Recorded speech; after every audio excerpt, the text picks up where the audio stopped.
Hi, this is a quick video about internal insulation on old houses. First of all, just to explain where moisture comes from. This is a picture of a wall, as we can see, just looking in through the side, stone, and outside we've got some render, inside with some render, and the ground, the internal floor. We'll have rain driving against the side of the house. That is the worst kind of moisture. Obviously we can get the most destructive. It comes obviously from the sky. A little bit can come up from the ground as well, depending if you have a localized high water table.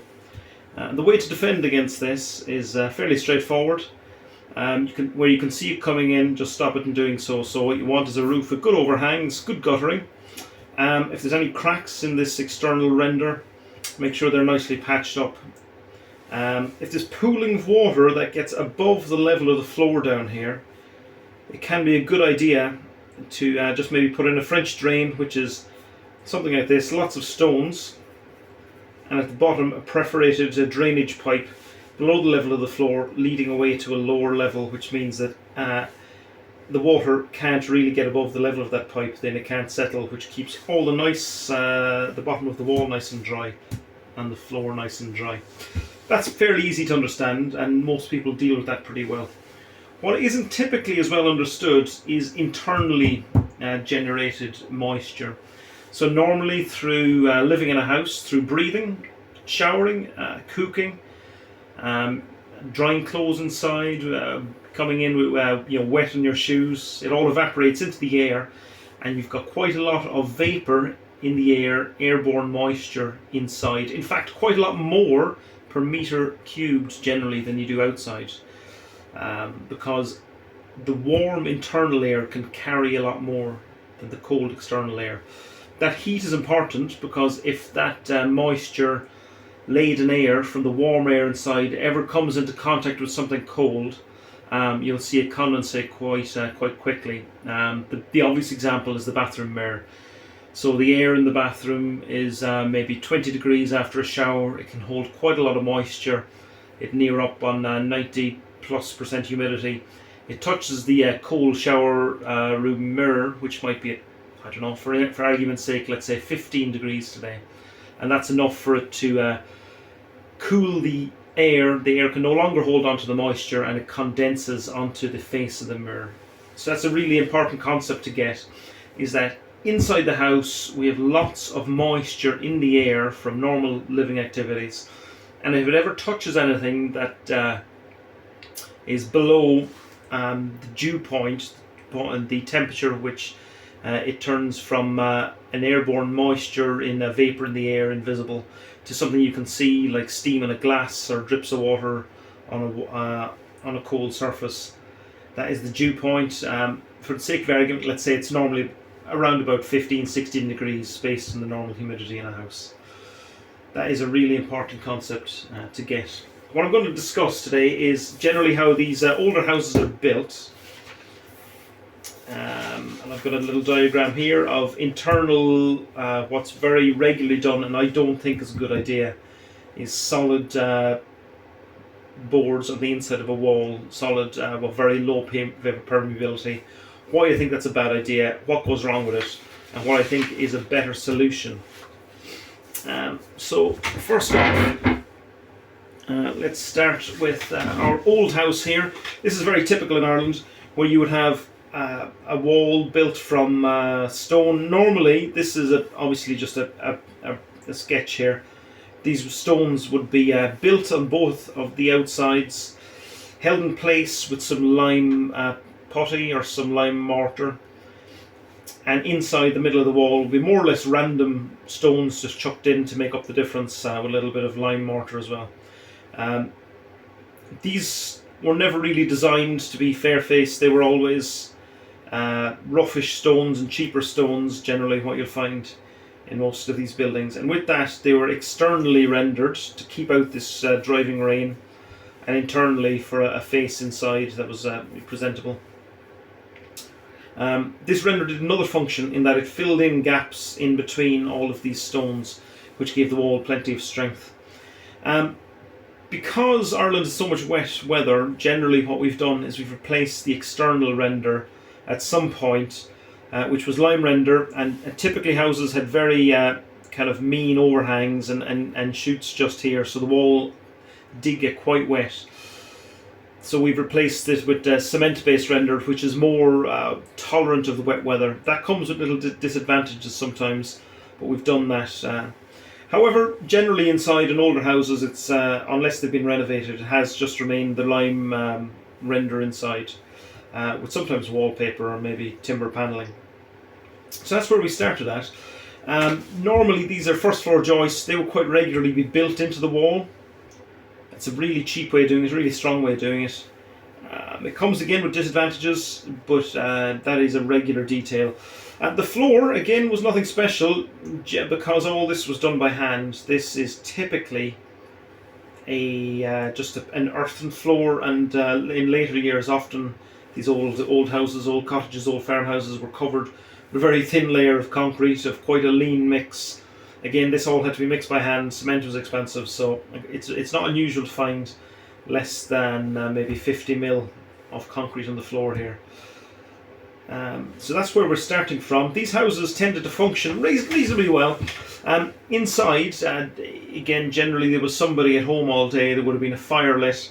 So that would have done two things. It would have heated the house, and it would have kept a continuous stream of air being pulled into the fire through the house. So you would have had a renewal of air coming in through maybe windows and doors, and making sure that your any moisture-laden air, any vapor-heavy air inside in the house was generally dragged through the fire and up the chimney, which kept the inside actually relatively dry. And when it's dry, the house performs quite well. You don't get any condensation, you don't get any rot, any mould, anything like that.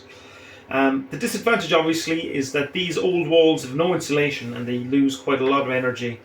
So you'll lose quite a good bit of heat out through the walls.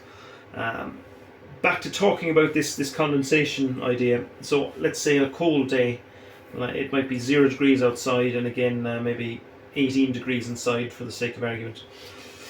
Because this is a relatively constant material all the way through, you can kind of just approximate that about middle of the wall is going to be 9 degrees. And somewhere in the middle here between this 9 and 18, we'll be talking maybe 15 degrees here, roughly. This 15 degrees is where if any cold, any moisture-laden air did find its way into the house through, or into the wall through cracks, through crevices, is that it would condensate there. Now, typically, air doesn't just pass directly through render. It'll go through cracks, and you'll find them around the joist ends, and you'll find them around the where the floor and wall junctions. Junctions are a great example of where you'll get places for air to pass through. And on a windy day, supposing it's cold outside, it's a windy day, we'll get lots of air maybe blowing against this face of the house and trying to force its way through, or vice versa. And quite often, at some point in the house, you'll have air inside the house is being blown through little cracks in the walls, little cracks around the joist ends, so on and so forth. That will take with it this moisture that's carried on the air. It'll get to a point in the wall, and this is a typical point of failure here. In the wall, it'll go in beside the joists here. They might be a little bit loose, and it'll hit, it's 15 degrees there, and it'll start to condensate. It condensates, you get rot, and the joists will fail in older houses typically if the internal vapor isn't managed.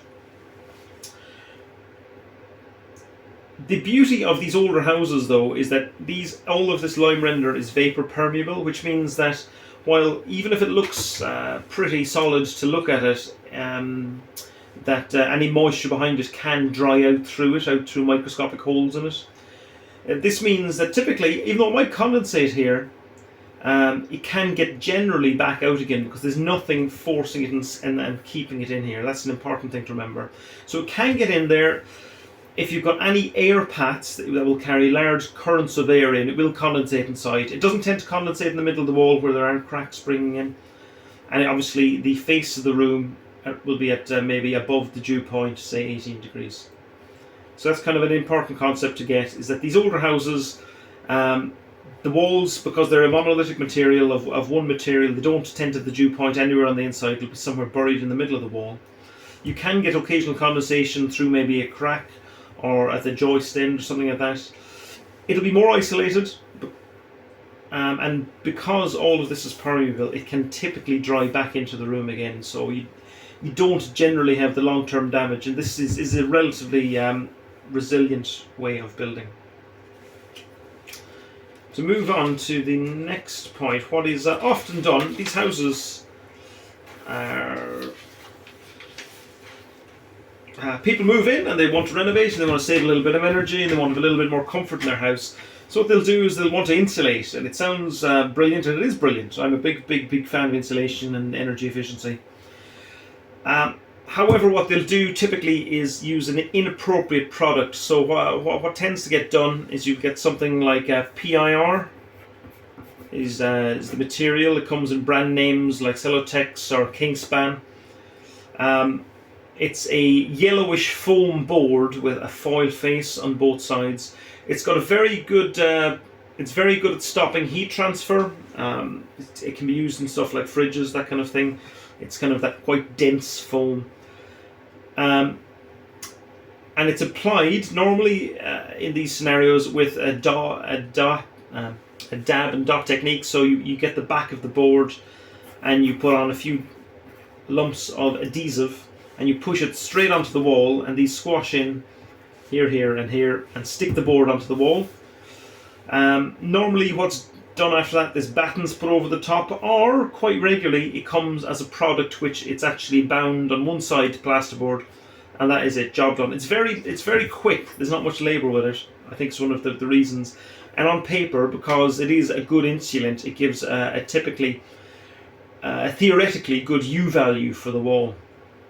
However, what's not done, and what's almost never done with it, is sealing the cavities left behind the board, or the air paths, which drafts can carry that water borne by the air, that vapor, heavy water into the wall.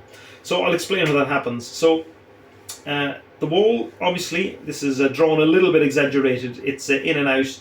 It's an uneven surface, so these dots will take up that unevenness and press in the board against the wall. You can get a relatively level surface on the inside of the room. However, there's a secret story in that behind here you'll have empty cavities. Again, there's very poor airtightness measures taken part, so you will have gaps at the top of the board, at the bottom of the board. Even sometimes, if people are trying to be more conscientious, they'll use expanding foams. However, those foams will shrink over time, and you'll be back to square one. The issue with this is that your vapor in the air in the house is blown by these air currents, and it gets taken in behind the boards here. Now, earlier we discussed it's zero outside. You've put some insulation, so brilliant. The house is now losing less energy. So let's, for instance, say it's heated up to 21 degrees. The trouble is because this insulant is quite good, is that at that 21 degree very quickly becomes maybe something like 7 degrees at the back of the board.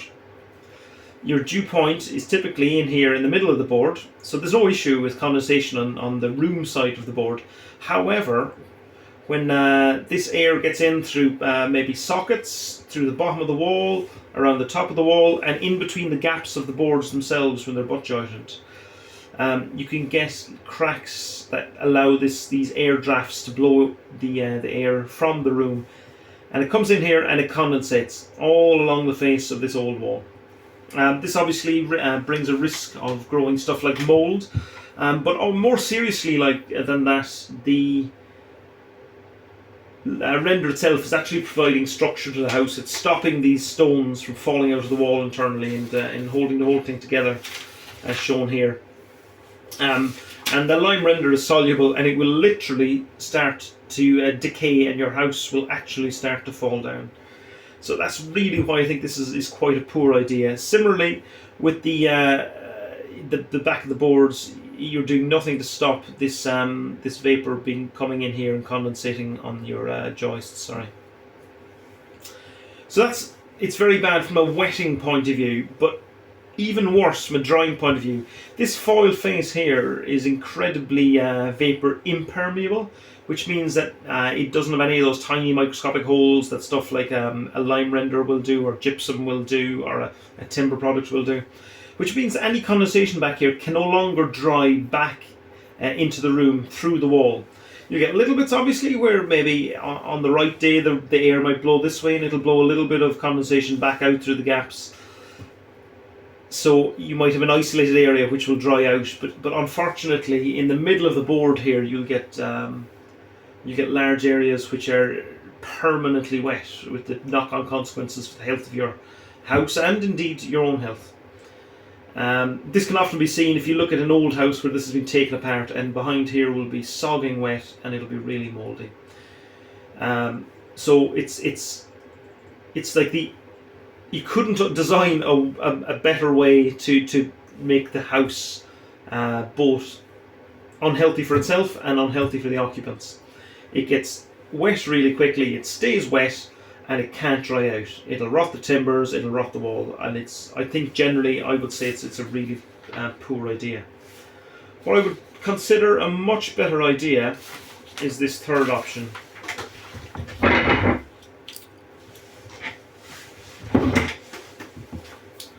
So again, this is our wall, no change from the outside. We've made sure all our pointing is good. There's no bulk water getting in. We might have put in a French drain, so we've lower the localized water temperature, or water table, sorry. And what we've done then, if you can see, there's a blue line I've drawn here. I should have picked more contrasting colours, but this is a blue line all the way down here. That is carriage coat, so I'll just draw it in if I can find a working pen in red. Yep, we'll just draw it down here and I'll explain what a carriage coat is in a second. All the way down here. A carriage coat is a mixture in the ratio of 3 to 1 of sand, natural, I think it's, I'll have to confirm this, I think it's hydraulic lime, NHL 3.5 is written on the bag, and normal Portland cement. And it's mixed in a mixer, or with a paddle mixer, or with a drill mixer, to a consistency depending of about something like double cream, and then you can trowel it onto the wall and just give it a thin coat all the way down. It's important there's no gaps left over, but it's not rocket science.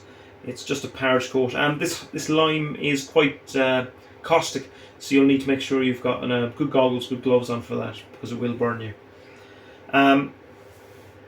And what that will do is it will ensure that any of these air gaps or air paths into the wall are sealed up.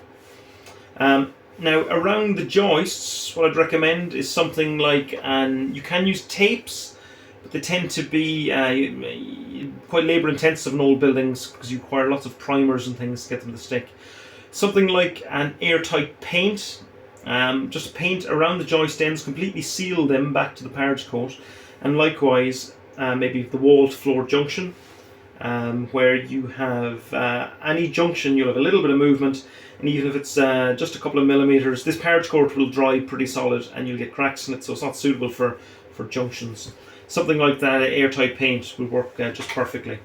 You could do the entire wall with it, but it's too expensive for that, and it won't be quite as vapor open. It won't allow that drying through it in which this carriage coat does. So that's how you begin, is carriage all the wall and do a really thorough job from the top to bottom. The idea of that is what we're doing is we're sealing the house in an airtight fashion. Now, if you take a pipe, if you want to stop and you've got air flowing through the pipe in one end and out the other, if you block the beginning of the pipe, that will stop the flow. If you block the end of the pipe, you'll stop the flow. Indeed, if you block the middle of the pipe, it will block the flow. Air tightness is very similar. You want a continuous layer somewhere in your build-up that will stop the airflow. And again, it's that airflow, it's those drafts, that wind blowing the vapor-laden air through the walls. That's how it gets in there. That's where all the issues come from. So you want a really good continuous airtight layer. Generally, it's done on the inside with a membrane or a coat of wet plaster, and in this case, a parish coat. So again, it can be troweled, it can be brushed on the wall with a coarse brush if you make it a little bit more of a runny consistency, and a little bit of airtight paint. That makes the wall really airtight, and you don't get those drafts blowing that condensate into the wall anymore. Sorry, that vapor into the walls anymore. From there, what we'll do is we'll put on a sole plate, which is just a flat bit of timber on the ground, screw it into the floor, assuming that the floor is sorted out, and screw it into the underside of the joists. You will need to strip back the plasterboard or the lath and plaster here a little bit to screw it into the joists, and to make sure you've got space in here, that the space between the joists is appropriately covered in the parish coat type paint as well. So that requires a little bit of the ceiling to come down and probably the edge of the floorboards to come up. Like I was saying, you put a sole plate here and a top plate here, which again is a piece of timber, imagine it going this direction, screwed up underneath the joists. And from there, you cut these are timber studs. I've just selected 63mm CLS timber here. It's probably the thinnest stuff that won't turn into an absolute banana. It's hard to get small timbers straight. You could use metal stud work for this as well, but I've just used timber in this example. Skewer to the top, skewer to the bottom, and these will need to be cut to individual lengths because old houses, floors are never level, joists are never level, so these will all be slightly up and down.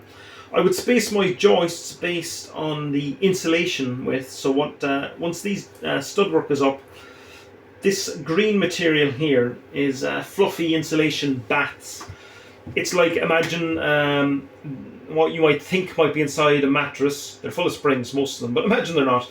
It's like a square piece or a rectangular piece of material. You can get in various widths. This, for example, is maybe 75, 80mm thick. It's pushed in between the studs. They will be friction fitted and they will just stay there. They will take up any undulations in the surface behind the wall, and after that you can just go plasterboard right over the top.